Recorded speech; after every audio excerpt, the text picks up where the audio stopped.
Я как пришла в 69 году на работу, так и, значит, меня сразу в самодеятельность. Сейчас уже мы, понятно, не работаем, все уже время другое. И поэтому мы, значит, уже вот в таком вот так вот, сейчас уже в этом варимся соку. Надежда Афанасьевна Кучерявая – одна из тех, кто не только помнит, но и сам активно участвовал в жизни ВОС, Всероссийского общества слепых, еще в советские времена. И тогда, и сейчас организация ВОС объединяла и объединяет людей с частичной или полной потерей зрения. Только вот теперь желающих объединяться стало меньше, с сожалением констатирует председатель Шадринской организации слепых Ирина Калашникова. В организации у нас на данный момент 238 человек. Спад, конечно, идет по численности. Вот за последние 10 лет это, наверное, человек 50 меньше стало. Спад идет, наверное, потому что люди не желают идти, хотя организация, она очень большую пользу приносит. У нас вновь пришедшие люди мало с праздников уходят, благодарят, они уходят прям, действительно, многие плачут. Они понимают, что они не одни, да, такие, что они находят здесь свои интересы, где-то творческие таланты они открывают в нашей организации. Когда-то в Шадринске был небольшой, но все же единый производственный жилой комплекс для слепых и слабовидящих граждан. Сейчас от него осталась только библиотека, актовый зал, спортивный уголок и небольшое предприятие. Предприятие с гофротары бумаги у нас делают мешки под уголь. Делают от 2 килограмм до 10. Народу работает немного, то есть у нас человек, наверное, 10 инвалидов здесь и, конечно, помогающие зрячий коллектив. Наверное, в общем-то их 25 где-то человек. Работают, зарабатывают. У того факта, что объединение слепых в Шадринске количественно уменьшается, две стороны. Одна бесспорно позитивная. Многие проблемы зрения, благодаря современной медицине, стали вполне разрешимыми. Но современность рождает свои проблемы. Люди просто перестают испытывать потребность в объединении, заменяя живое общение на опосредованное с помощью современных гаджетов. И все же ни одно техническое устройство не способно заменить живого человеческого общения, уверены те, кто находит силы и время для совместной деятельности. Мероприятий очень много проходит, и все, то есть 8 марта, День пожилого, Новый год очень ярко празднуем, все праздники. Мы очень часто с нашими людьми, которыми я не устаю восхищаться, движение – это жизнь, как говорят, да, у нас фестивали, конкурсы, настольные игры для незрячих, то есть мы в область едем, участие принимаем, на Россию едем. Вы знаете, некоторые говорят, 75 лет – это бабушки, себя называют. Я своих женщин ни одну так не назову, даже 85. У нас 70 лет, допустим, едет на Россию, живое слово, первые места занимает, 70 лет было. Сейчас уже не поехала, передала свою эстафету молодой девочке. 2 последних года, 1-3 место, всероссийский конкурс, опять же, живое слово, занимает молоденькая девочка. То есть у нас движения такие идут. Хотелось бы обратиться к нашим жителям Шадринского района и города Шадринска с инвалидностью 1, 2, 3 группы. Мы ждем нашу организацию, этих людей. Найдете новых друзей, новые интересы.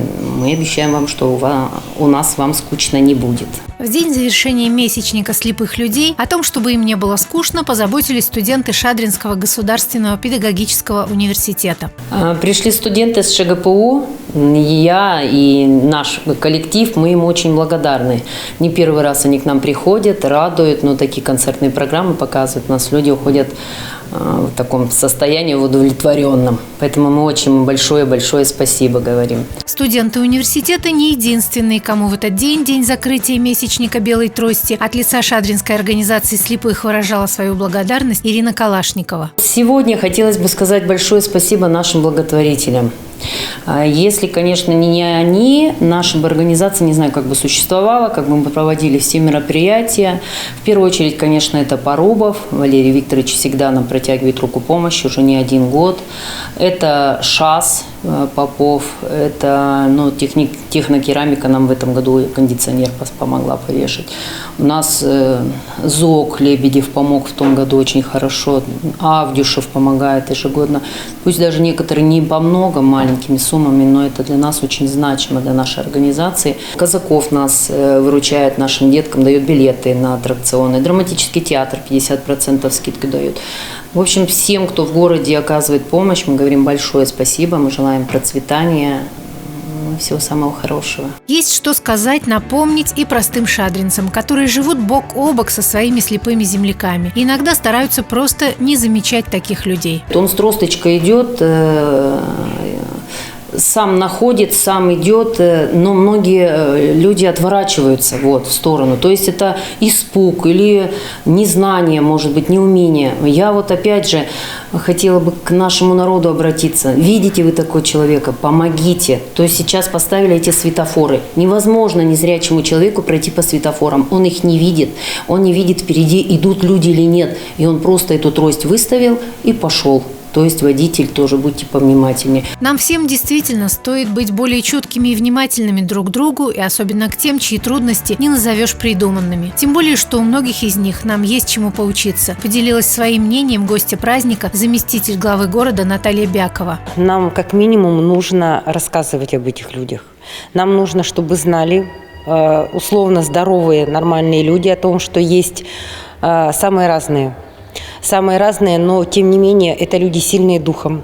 Они очень интересные, они очень творческие. Буквально 7 числа у них проводилась творческая встреча творчества слепых поэтов. Это была встреча, посвящена Костину Владимиру Георгиевичу. Она была очень интересна. Мы ее повторим в Центральной библиотеке для школьников нашего города. Это человек с интересной судьбой, человек, как раз который не сдается, который идет вперед с высоко поднятой головой, несмотря на те трудности, которые у него возникают. Но на мой взгляд, в этой ситуации это действительно информирование, чтобы люди знали, чтобы эти мероприятия, такие хорошие, которые были проведены, которые сегодня проходят, оно проходило не только для этих людей. Сегодня участвуют студенты ШГПУ, я думаю, они увидят многое для себя и многое для себя возьмут, у них останется в сердце те моменты, что есть, правда, сильные люди.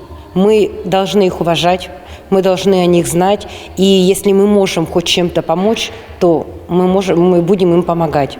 Вопросы могут быть самые разные. Мы постоянно принимаем участие в них и в круглом столе по различным вопросам социальной защиты, вообще социального обеспечения.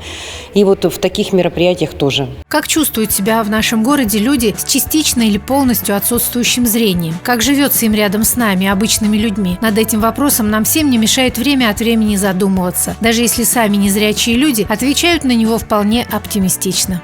Нормально живется. Как ведь воспринимать будешь? Если будешь стонать, грустить, то, конечно, будет плохо. А так надо жить же. И поэтому нет, в общем-то, нормальная жизнь. Чем-то заниматься, во-первых. Во-вторых, значит, никогда не падать духом. Находить обязательно себе какое-то занятие, дома ли это, книги или еще что. Обязательно нужно себя занять. И семья, конечно, в общем-то, помогает тоже.